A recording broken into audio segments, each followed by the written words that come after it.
ये मेरा class 10 SST का रिजल्ट। अब मैं आपको लिटरली बोल रहा हूँ कि मुझे एसएसटी से इतनी ज़्यादा प्रॉब्लम थी, इतनी ज़्यादा प्रॉब्लम थी, वो भी बोर्ड एग्जाम के ठीक 15 से 20 दिन पहले। इसके बावजूद मेरा रिजल्ट ऐसा आया। आपके पास तो इतना टाइम है, अगर आप मेरी बताई हुई स्ट्रेटजी पर चलोगे, इसको फॉलो करोगे, तो डेफिनेटली आप 100 आउट ऑफ 100 बहुत आसानी से स्कोर कर सकते हो। जनरली एसएसटी में जो प्रॉब्लम्स आती हैं, सबसे पहली प्रॉब्लम एसएसटी बोरिंग है।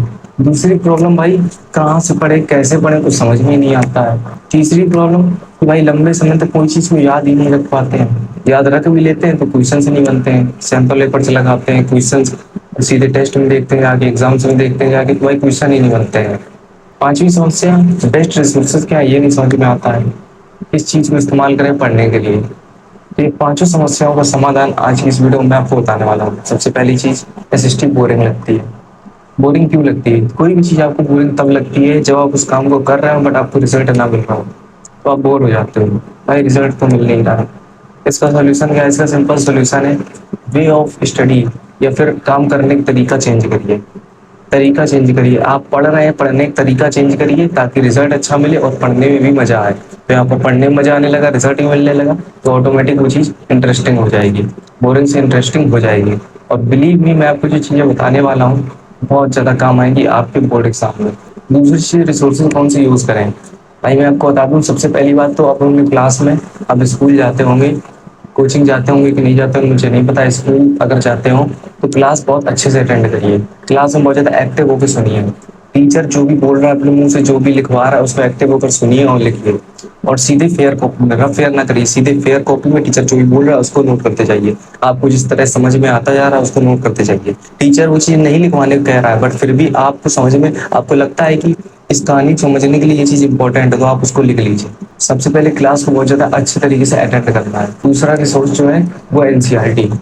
एनसीईआरटी को किस तरह से पढ़ेंगे, एनसीईआरटी पर ही पूरी स्ट्रेटजी मेरी बेस्ड है, ठीक है, तो वो मैं आपको आगे बता दूंगा। पर दूसरा रिसोर्स आपका एनसीईआरटी, ये बहुत इंपॉर्टेंट रिसोर्स है, बिना इसके कोई भी व्यक्ति 100 आउट ऑफ 100 स्कोर नहीं कर सकता।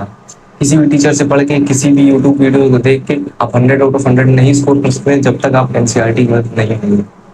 दूसरी चीज हो गई एनसीईआरटी, और तीसरी चीज हो गई भाई वाईटी वीडियोस। 20 से 30 मिनट से 40 मिनट इस प्रकार के जो वीडियोस होते हैं जो आपका ओवरव्यू करवाते हैं, इनको भी आप बहुत बार यूज कर सकते हो ना। दोस्तों मैं आपको स्ट्रेटजी बताने वाला हूँ, तीसरी चीज, जिससे आपके सारे सोल्यूशन मिल जाएंगे, ठीक है।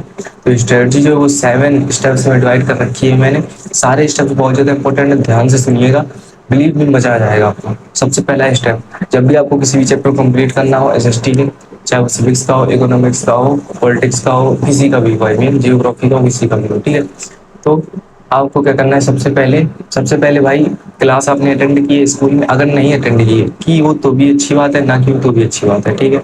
आपको यूट्यूब वीडियो में जाना है, एक 30 से 40 मिनट की यूट्यूब वीडियो देखनी है जिसमें आपका एक ओवरव्यू कंप्लीट हो जाए, ठीक है। इतना काम कर ले, ये हमारा स्टेप नंबर 1 यहाँ पर कंप्लीट हो गया।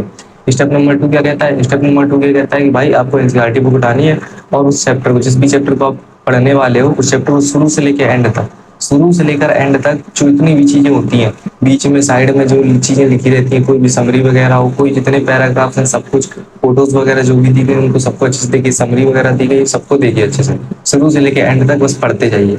आपको कुछ समझ में आ रहा है नहीं आ रहा है, बिल्कुल टेंशन लेने की बात नहीं है, आपको सिर्फ पढ़ना है। तीसरा हमारा स्टेप क्या कहता है? तीसरा हमारा स्टेप कहता है कि भाई देखिए, जो एसएसटी के जो चैप्टर है आप थोड़ी थोड़े तो बड़े बड़े होते हैं, ठीक है, कंपेयर करें अगर इंग्लिश वगैरह से, तो भाई वहाँ पर पैराग्राफ्स होते हैं, तो आपको क्या करना है कि भाई हर एक पैराग्राफ को थोड़ा सा आप, जो हमारा तीसरा स्टेप है उसमें हमें क्या करना है कि हर एक पैराग्राफ को थोड़ा फोकस से, थोड़ा एक्टिव होके इस तरह से उसको पढ़ना है कि भाई वो चीज़ समझ में आनी चाहिए। और हर एक पैराग्राफ, फॉर एग्जांपल एक चैप्टर में 6-7 पैराग्राफ है, तो आपको हर एक पैराग्राफ का एक बेसिक आइडिया निकालना है, जो कि 1 से 2 लाइन का होगा। भाई ये पूरा पैराग्राफ हमसे क्या कहना चाहता है, ये पैराग्राफ इधर पे है तो क्या है, ये पैराग्राफ किस पर बेस्ड है, पूरा ग्राफ का जो मेन निचोड़ निकल के आ रहा है वो क्या है, उसको 1 से 2 लाइन में वहीं पर आपको साइड में लिख देना है।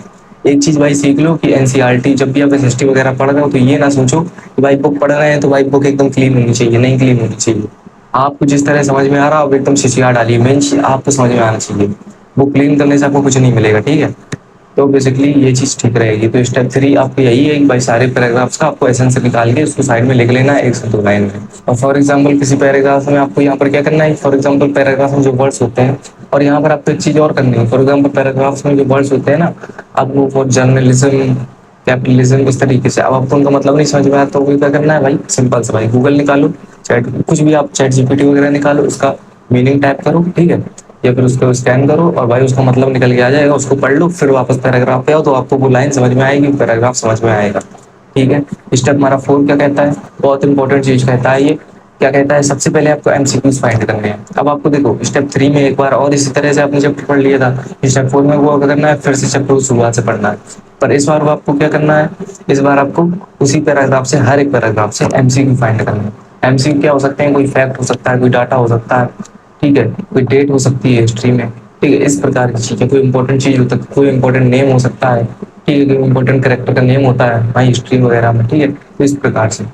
तो उसको हमें क्या करना है कि भाई उसको उस तरह से हमें एमसीक्यू के रूप में भाई मतलब इंडिकेट कर देना है कि ये हमारा एमसीक्यू आ सकता है। तो हर एक पैराग्राफ में से दो तीन चीजें मिलेंगी, हमें तो सारे पैराग्राफ में ये कर देना है। दूसरा काम क्या करना है कि भाई शॉर्ट क्वेश्चंस, जितने भी आपको लगता है कि इस पैराग्राफ से शॉर्ट क्वेश्चंस बन सकते हैं। तीसरी चीज लॉन्ग क्वेश्चंस, शॉर्ट क्वेश्चंस और लॉन्ग क्वेश्चंस, आपको लगता है इस पैराग्राफ से कौन कौन से क्वेश्चन बन सकते हैं, भाई आप उसको पढ़ेंगे, आपने एक बार और पढ़ा है, फिर आप पढ़ेंगे तो आपको समझ में आएगा इस प्रकार यहाँ पर कैसे कैसे क्वेश्चंस बन सकते हैं। तो वहाँ पर उनके क्वेश्चंस लिख दीजिए साइड में और उनके आंसर्स को वहीं पर मार्क कर दीजिए, आंसर्स को वहीं पर मार्क कर दीजिए। और आंसर्स कैसे मार्क करना है, points wise, points wise stream most of the time point wise. भाई इस तरह से ये एक हो गया, ये एक पॉइंट हो गया, ये एक पॉइंट हो गया, और यहाँ पर ये क्वेश्चन लिख दिया, ये एक पूरा पैराग्राफ है, ठीक है, इस प्रकार से। तो आपको क्या करना है कि भाई एमसीक्यू, शॉर्ट क्वेश्चंस और लॉन्ग क्वेश्चंस इस तरह से मार्क कर देने हैं, उनके क्वेश्चंस और उनके आंसर्स। अब आपको पता कैसे चलेगा कि भाई शॉर्ट क्वेश्चंस, लॉन्ग क्वेश्चंस कौन कौन से बनेंगे, कैसे बनेंगे, आप कैसे बना पाएंगे।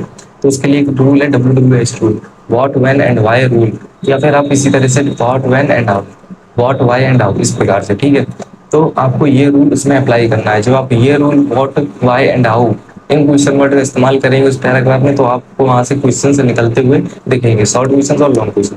इस तरह से आपको हर एक पैराग्राफ के लिए short question, long question MCQ बना लेने। स्टेप नंबर 5 हमारा क्या कहता है, ये कहता है कि भाई फिर से एक बार शुरू से लेके एंड तक आपको पूरा होल चैप्टर रिवाइज करना। बट इस बार को क्या करना है कि भाई पैराग्राफ में मेन पैराग्राफ का एसेंस देखना है, वहां से एमसीक्यूज क्या क्या बन सकते हैं और वहां से क्वेश्चंस क्या क्या बन सकते हैं, क्वेश्चंस और उनके आंसर देखने हैं। अब क्या आपको पूरा पैराग्राफ नहीं पढ़ना है, एक प्रकार से पूरा पैराग्राफ ही आपने पढ़ लिया, पर ये एक शॉर्टेस्ट वे है।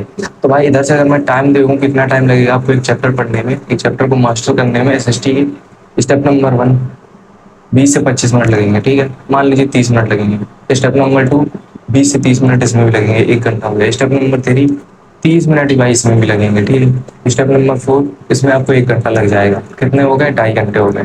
स्टेप नंबर 5 फिर से आप पढ़ेंगे, इसमें भी आधा घंटा लग जाएगा, 3 घंटे हो गए पूरे। अब स्टेप नंबर 6 हमारा जो कहता है वो मैं आपको बता दूंगा। तो स्टेप नंबर 5 तो आपने सुन लिया, 3 घंटे में आपने इतना कुछ कर सकते हैं। अगर थोड़ा चैप्टर बड़ा है 4 घंटे हो सकते हैं, अगर थोड़ा चैप्टर छोटा है तो 2.5 घंटे भी हो सकते हैं, ठीक है, इस प्रकार से। बट आप इसको मास्टर कर लेंगे, मैं इतना बोल सकता हूँ, ठीक है। तो स्टेप नंबर 5 में आपको पूरा फिर से एक बार पढ़ लेना है। स्टेप नंबर 6 हमारा क्या कहता है, स्टेप नंबर 6 ये कहता है हमसे कि भाई हमें उसको रिवीजन भी करना है। अगर आप रिवीजन नहीं करेंगे तो भाई कोई फायदा नहीं रहेगा पढ़ने का। तो पहला रिवीजन आपको करना है 1 हफ्ते के अंदर अंदर, और दूसरा रिवीजन करना है 1 हफ्ते के बाद, बट 15-20 दिन के अंदर अंदर। समझ रहे हो, पहला रिवीजन करना है, बहुत सिंपल सिंपल चीजें हैं देखो भाई, बट फॉलो करोगे तो मजा आ जाएगा। आप देख लें जादू जैसा होगा एसएसटी को लेके आपके जीवन में, ठीक है। सबसे पहली चीज 1 हफ्ते के अंदर एक रिवीजन करना है, इसके बाद 1 हफ्ते के बाद 15-20 दिन, बस 15-20 दिन से पहले दूसरा रिवीजन करना है। स्टेप नंबर 7 हमारा क्या कहता है, बहुत बढ़िया स्टेप है भाई, मजा आ जाएगा। एक प्रकार शॉर्ट नोट्स है, शॉर्ट नोट्स आप इनको यूज कर सकते हैं। एक आप बड़ा सा पेज लीजिए, उसमें उस चैप्टर के जितने एमसीक्यूज आपने फाइंड किए पैराग्राफ से सब लिख दीजिए, ठीक है। अगली चीज लिख दीजिए जितने भी शॉर्ट क्वेश्चन आपने फाइंड किए हैं सिर्फ क्वेश्चन लिख दीजिए, ठीक है। अगली चीज और लॉन्ग क्वेश्चन लिख दीजिए एक पेज में, एक चैप्टर के सभी, ठीक है। तो ये लगभग से लगभग 20 से 30 क्वेश्चन हो जाएंगे भाई, शॉर्ट नोट्स की तरह इस्तेमाल होंगे, पर आप चैप्टर मास्टर कर लोगे भाई। तो आपको क्या करना है कि जब भी आपको भविष्य में रिवीजन वगैरह करना पड़े तो आपको पूरी हर चीज मतलब दुनियादारी में नहीं भटकना है भाई, सिंपल सी चीज है भाई। उन क्वेश्चंस को पढ़िए, एमसीक्यूज को पढ़िए, शॉर्ट क्वेश्चंस पढ़िए, लॉन्ग क्वेश्चंस को पढ़िए, उनके आंसर्स को एनसीईआरटी खोलिए वहां पर पढ़ लीजिए, बस भाई सेट है, सेट है। मैं बोल रहा हूँ ये बहुत ज्यादा इफेक्टिव तरीका है। एनसीईआरटी के जब क्वेश्चंस के आंसर जब आप बोर्ड एग्जाम में लिखते हो आपको फुल फुल मार्क्स मिलते हैं, ठीक है। तो उम्मीद है आपको समझ में आया होगा, ठीक है। किसी प्रकार कोई दिक्कत हो कमेंट कर दीजिए, किसी प्रकार कोई वीडियो चाहिए कमेंट कर दीजिए। चलिए मिलते हैं किसी और वीडियो में, तब तक के लिए बहुत बहुत धन्यवाद।